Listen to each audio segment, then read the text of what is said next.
At first, it looked like just another HOA meeting. A crowd of neighbors had gathered in the community hall, whispering about an unusual item on the agenda: violation notice, Lot 17.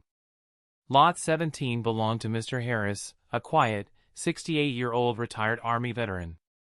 He had lived in the neighborhood for 20 years, always kept his lawn trimmed, always paid his dues on time.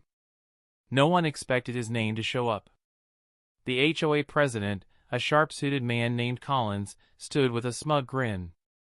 "Mr. Harris has installed an unapproved structure in his yard," Collins declared.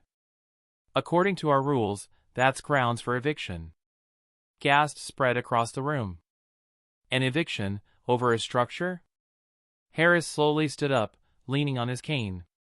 His voice was calm but firm. "That structure is a wheelchair ramp. My doctor required it after my hip surgery. Are you telling me I can't live in my own home because of it?" Collins smirked. "Rules are rules. You didn't file the proper request. The HOA will be voting to remove you if you don't comply."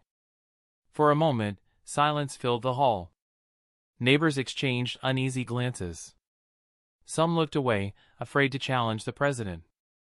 But then Harris reached into his folder and pulled out a thick envelope.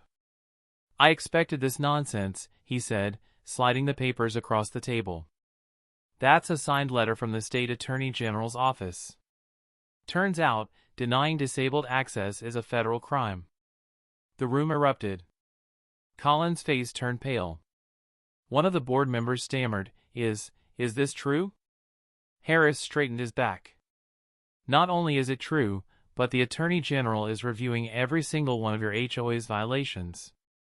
This vote tonight? It's the last meeting you'll be running." In less than a minute, the smug president who thought he could bully a veteran had lost every ounce of control. Neighbors began clapping, some even cheering. Collins tried to shout over the noise, but his own board members were already backing away from him. By the end of the night, Mr. Harris wasn't the one being evicted. Collins was removed as HOA president, and the ramp stayed exactly where it was. As Harris walked out, he turned back and said just one line: "Next time you try to fight a veteran, make sure you're not breaking the law."